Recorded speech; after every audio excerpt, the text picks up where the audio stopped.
Juste retour des choses, aujourd'hui il travaille pour NDI, l'Institut national démocrate, une fondation dirigée par Madeleine Albright.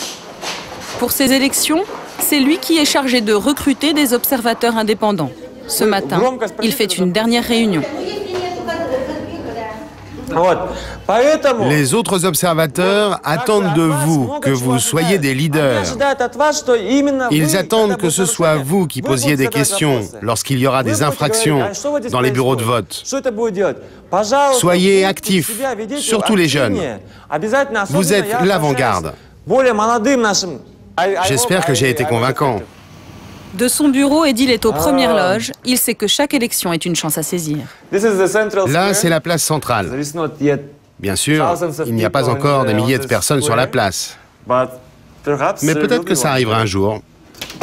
Et on pourra faire comme ça, regardez. Demain, c'est le jour des élections. Et on peut même l'enregistrer.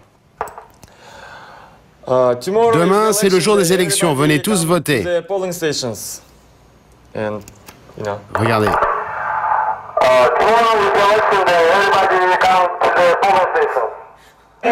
Regardez. J'ai même l'écharpe orange qui vient d'Ukraine. J'ai passé 1 mois et demi en Ukraine. C'est l'Institut national démocrate qui a envoyé Edil observer 1 mois et demi les coulisses de la Révolution orange. Ça, c'est le fameux imperméable de la Révolution orange. Je me souviens, c'était tard. La nuit, sur la place centrale, il faisait froid, il y avait de la neige, et il y avait des milliers de personnes qui portaient ces imperméables. J'étais tellement fasciné par l'opposition ukrainienne, ils avaient tellement d'argent, ils étaient tellement organisés, que j'ai pris ça pour le montrer à tout le monde ici et dire « Regardez, ils étaient prêts à la révolution, ils avaient même leurs imperméables qu'ils distribuaient dans les rues. » Ça se porte comme ça.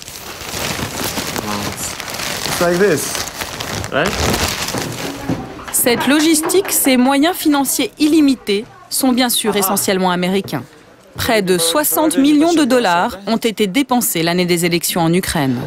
Au Kyrgyzstan, les dollars pleuvent aussi. 50 millions pour la location de la base militaire et 50 millions pour aider les associations favorables à la démocratie. Celle d'Edil touche 110 000 dollars pour surveiller le bon déroulement des élections.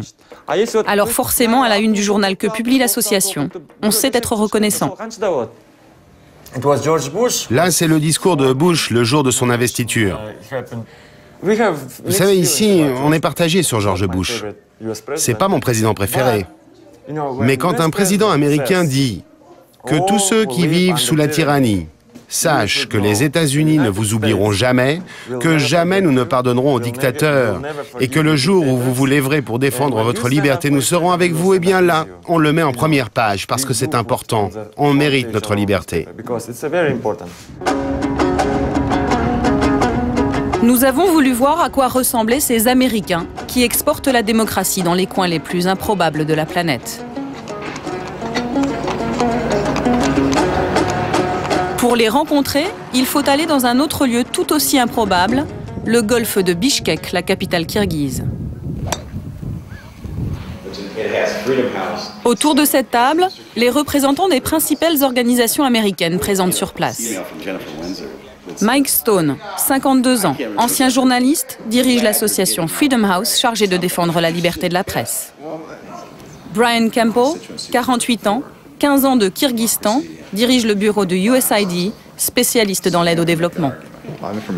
David Greer, 43 ans, juriste, chargé de former les Kirghizes à l'économie de marché. Première surprise, ici, tout le monde assume son rôle sans complexe. La politique américaine au Kyrgyzstan, c'est d'exporter l'économie de marché dans l'intérêt des États-Unis. Et quant à notre influence ici, eh bien, on vient avec ce que le monde développé a de meilleur en termes de principes économiques. Voilà. Quelles sont les motivations politiques de Washington derrière tout cela, derrière notre présence ici? Je ne sais pas, mais je n'ai aucun problème avec ce que l'on fait ici, car je suis persuadé que c'est pour le bien des gens et que si ça marche, ça rendra le monde un peu meilleur. Moi, je ne crois pas que l'impérialisme soit une mauvaise chose, si cela veut dire des élections libres, une justice indépendante et des médias libres. C'est exactement ce qu'on est en train de faire ici et c'est très bien. Et franchement, je me fiche de ce que Poutine peut en penser, car lui, il était à la tête du KGB. Donc on connaît par cœur ses réactions et ça n'a aucune importance. Voilà, c'est tout. Et les méthodes du KGB, Mike Stone les connaît. Avant le Kyrgyzstan, il a perfectionné son swing en Hongrie, puis en Biélorussie. Ce Texan de 52 ans dirige la seule imprimerie du pays qui ose publier les journaux d'opposition. C'est de nuit qu'il nous y emmène. Il préfère être discret. À quelques jours du scrutin, la pression du KGB local est à son maximum. Alors Ruslan, c'est où? Ils sont par là-bas. Il est 3 h du matin. Les ouvriers de l'imprimerie ont repéré une voiture stationnée tout près. Ce soir, la police secrète est de sortie, mais pas tout à fait sur le coup. Alors Mike, il n'y a personne? Si, ils dorment dans la voiture. C'est pas vraiment du bon espionnage. Ah non, ça c'est clair. Je vais rester ici jusqu'à ce que chaque exemplaire sorte de mon imprimerie.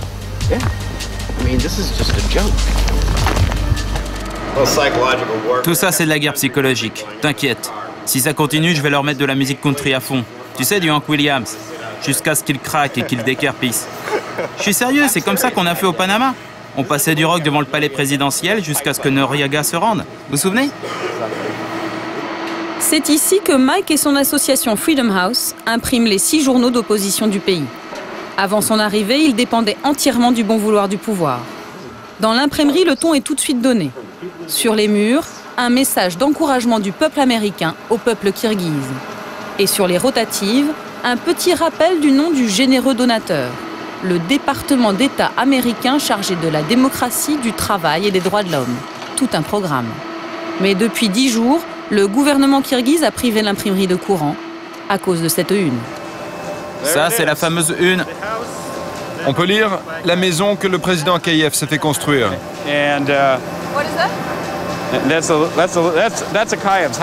Là, c'est sa maison, ou plutôt son palace. Et là, à côté, un pauvre enfant qui n'a pas de toit sur sa tête. C'est pas mal, non, comme montage, hein? Ce qui est intéressant, c'est que 5 jours après avoir publié ce numéro, ils nous ont coupé l'électricité. Et c'était 5 jours avant le premier tour des élections. L'imprimerie fonctionne désormais grâce à 2 générateurs prêtés par l'ambassade américaine. Mais le bruit court dans tout Bichkek que c'est pour une toute autre raison que Mike est privé d'électricité. Et il paraît que vous avez publié ici un manuel pour faire tomber les dictateurs. Ah oui, ça, qu'est-ce que c'était? Je me souviens plus du titre. Je crois que ça s'appelle « De la dictature à la démocratie ». Mais c'est bien le livre qui a inspiré tous les jeunes révolutionnaires, ukrainiens, serbes, géorgiens. C'était leur Bible, non? Oui, en fait, je ne sais pas comment, mais on s'est fait embarquer dans toutes ces histoires de révolution de velours, orange, rose. Moi, je dis tout le temps, je veux une révolution verte, une révolution du dollar. Amenez l'argent et on imprimera tout ce que vous voulez. Mike Stone, simple homme d'affaires, il nous affirme qu'il se souvient à peine avoir imprimé le petit livre des révolutions. Pourtant, c'est bien chez Mike Stone que Tolekan Ismailova, membre de l'opposition kirghize, s'approvisionne. C'est elle qui a fait traduire l'ouvrage et qui le distribue clandestinement sous forme de journal. Ça s'appelle « De la dictature à la démocratie ». C'est de Gene Sharp. Je l'ai traduit en kirghize. C'est notre Bible. Il va sauver le peuple kirghize. C'est une arme puissante. Ça explique comment faire tomber un régime dictatorial de manière non violente. Les Serbes, les Géorgiens, les Ukrainiens s'en sont tous servis pour faire leur révolution. Ça explique les faiblesses de la dictature. Comment organiser une révolution non violente. Et surtout, ça explique la stratégie pour venir au pouvoir. J'en ai fait imprimer 6000 exemplaires et il n'en reste plus qu'une centaine. Il faut que j'en imprime d'autres. Les étudiants se l'arrachent. Ils le distribuent dans toutes les facs. Ils aiment tellement ça dans mon village qu'ils attendent la suite. Ils ont tous envie de changer le pouvoir. J'ai envoyé des milliers de copies dans tout le pays. Dans le nord, on a des militants qui le distribuent. Dans le sud, c'est déjà très populaire. Ça commence à marcher. Les révoltes ont déjà commencé là-bas. Retour à l'imprimerie. Mike Stone prépare la une du lendemain.